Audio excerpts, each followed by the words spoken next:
ngasi ekhoina khanagadariba topic asi suspension of operations mayamna SoO haina khangnaba agreement document asida kari yauri habdu dainabuduni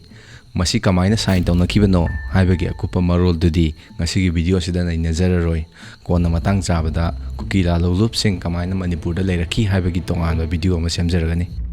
suspension of operations agreement asi ci asida haibada army hai moiga UPF amadi KNO da yawba singagi marakta tawnaba agreement haina ihan hambada palle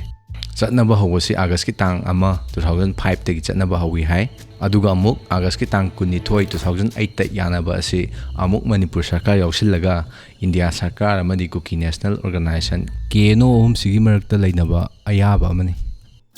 hiram kya da yanai ihan hambada preamble gi hanba point oina Kuki National Organization KNO gi makhada leiriba loop sing loop yami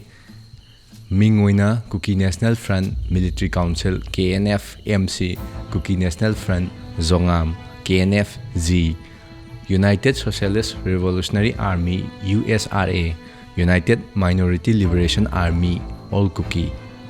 United Comrade Revolutionary Army Zomi Reunification Front ZoO Defense Volunteer Mar National Army Kuki Revolutionary Army Reunification Kuki Liberation Army amadi Kuki National Army asi India gi constitution bu ingani hai lam masigi laws anagani amadi Manipur gi ngaukhai da kaiba piroi haina yai ihan amba point oina mathangi point da hairibasina KNO na violence suktau toroi habani mi hatpa asok open piba mi phaba lona landaba phongna landaba ambush mingondagi namdana sel khaiba kihanba miyam mangda nomai puduna chatpa kusu khulai purga chatpa amadi mingondagi tax sen khai fine amata lawroi sigumba thabakse amata tawroi habani moyanai se aduga preamble gi ahum suba point oina India gi amadi Manipur gi security force sing na makhoi gi lupta khut tharoi haibani karam kan phawba khut tharoi haiba kanda yana se asing ngakna chatliba mi ku phawba haibani nakal ahum angna joint monitoring group JMG thabak thauram sing yengshinnaba kangbu ma semba haibasi yanai joint monitoring group asida principal secretary natraga secretary ma yawani Manipur sarkar gi home department amadi Manipur gi inspector general of police intelligence IGP yawani aduga India sarkar gi Ministry of Home Affairs tagi mihut CPO amadi army aduga UG dagi miyoi sing yawraga suasi chanaribra chanadabra yengsinggadawone tha khudingi amuk JMG unagadawone Kem sing haibadi lalhau lupta yawriba miyoi singna leigadaba mafam amadi makoina tawba thabak sing pangthokpham gi matangda muk laklabada ihan hanba pointa lalhau lupta yawriba Cadre sing makoi gi damak piriba kem singda haibadi designated kem singda khaktamak leigadawone group aduna masana yingsinjagadawani sangnaina ani subada lalhau lup singna leigadawriba kem singdu JMG na khandokani security force singa wari watai tauge hairabadi group tagi liaison officer ama semaga wari watai tawwane designated camp sing asi mi kungna taba mafam amadi national highway manakta saba yade masigi camp sing asi international border amadi state ani gi marakta leinariba border gi manakta so saba yade UG group amadi yawriba Cadre singi maming matha pumba state police amadi IG special branch ta su pigani maming pokpagi tarik amadi photogal konana Cadre khudingmak saktak che ID card amamam su pigani security force natraga state force ki ayaba yawdana kem amadagi kem ama lana chatpe ade mi chama leibada mi kun henna kem tagi mapan thokpe ade pulap amuktada yam toina chathok chasin tawgadawa group ki makok singi oinadi IGP na makhogi damak akhanaba photo identity card pigani aduga joint monitoring group na group sing dugi leader singi marakta karambana sigumba ID asi paibe yai haiba sisu yengsingani khuchu khulai gi matangda laabada group amana paige dawriba khulai natraga nongmai khudingmak kem tugi central armory khulai thamphamda solo laga thamgadawribani SoO dusu double locking system de leba soni armory hange harabadi group tugi SoO ama amadi moibu panariba security force tagi SoO ama SoO ani sisinna duna hangadawone leiba khusu khulai gi akuppa police amadi armory da mayek sengna pasingadawone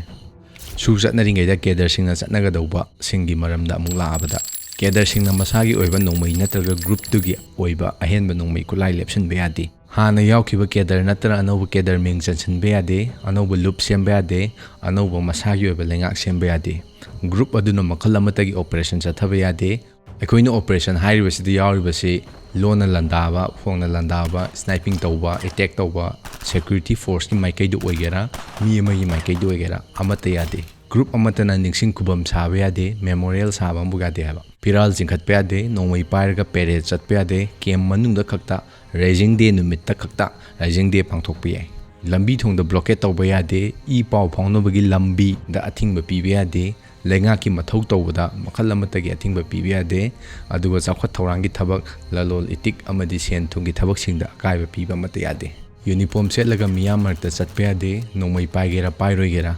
piece rally ꯆꯠꯄ ꯌꯥꯗꯦ, ꯐ꯭ꯔꯦꯟꯗꯁꯤꯞꯀꯤ ꯅꯃꯥꯗ ꯑꯣꯏꯔꯒꯁꯨ state ꯑꯁꯤꯗ ꯀꯦꯝ ꯅꯠꯇꯕ ꯃꯐꯝꯗ ꯃꯣꯏ ꯂꯩꯕ ꯑꯃꯕꯨ ꯌꯥꯗꯦ꯫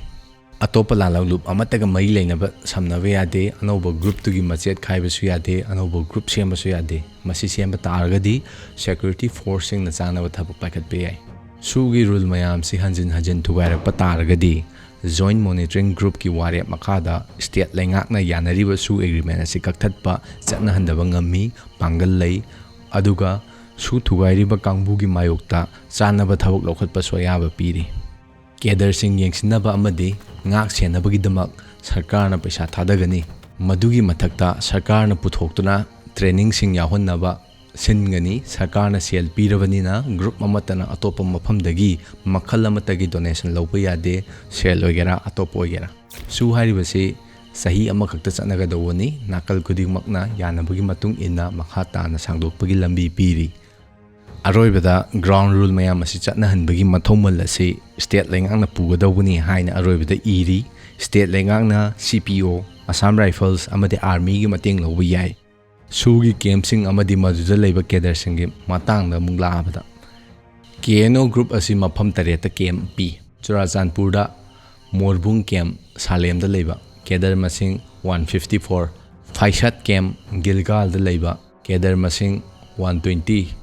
ꯆꯣꯡꯈꯨꯖꯧ ꯀꯦꯝꯞ, ꯍꯣꯔꯦꯞꯇꯅꯤ, ꯀꯦꯗꯔ ꯃꯁꯤꯡ 104, ꯅꯥꯂꯣꯟ ꯀꯦꯝꯞ, ꯅꯥꯕꯤꯜꯗꯅꯤ, ꯀꯦꯗꯔ ꯃꯁꯤꯡ 95, ꯁꯤꯅ ꯆꯨꯔꯥꯆꯥꯟꯄꯨꯔꯒꯤꯅꯤ꯫ ꯀꯥꯡꯄꯣꯛꯄꯤꯗꯅ ꯑꯍꯥꯟꯕꯗ ꯁꯃꯨꯁꯪ ꯀꯦꯝꯞꯇ ꯃꯤ 159, ꯇꯤ ꯒꯦꯃꯣꯟ ꯀꯦꯝꯞꯇ ꯃꯤ 286, ꯑꯗꯨꯒ ꯇꯦꯡꯅꯧꯄꯜꯒꯤꯗꯅ ꯆꯦꯂꯦꯞ ꯀꯦꯝꯞ, ꯍꯥꯔꯃꯣꯟꯗꯅꯤ, ꯃꯤ 204ꯅꯤ꯫ ꯄꯨꯟꯅ KNOꯒꯤ ꯀꯦꯗꯔ 1122ꯅꯤ꯫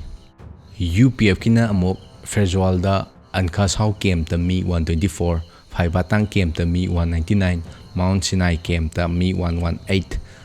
ꯆꯨꯔꯥꯆꯥꯟꯄꯨꯔꯗ ꯅ꯭ꯌꯨ ꯇꯩꯀꯣꯠ ꯀꯦꯝꯞ, ꯃꯨꯟꯗꯋꯥꯂꯥꯏꯗ ꯂꯩꯕ ꯁꯤꯗ ꯃꯤ 78, ꯆꯥꯟꯗꯦꯜꯒꯤ ꯃꯣꯜꯚꯥꯏꯐꯩ ꯀꯦꯝꯞꯇ ꯀꯦꯗꯔ 178, ꯀꯥꯡꯄꯣꯛꯄꯤꯒꯤꯗꯅ ꯅꯥꯊꯦꯜꯖꯥꯡ ꯀꯦꯝꯞꯇ ꯃꯤ 309, ꯑꯔꯣꯏꯕꯗ ꯊꯤꯡꯁꯥꯠ ꯀꯦꯝꯞꯇ ꯃꯤ 53, ꯄꯨꯟꯅ UPFꯀꯤ ꯀꯦꯗꯔ 1059ꯅꯤ꯫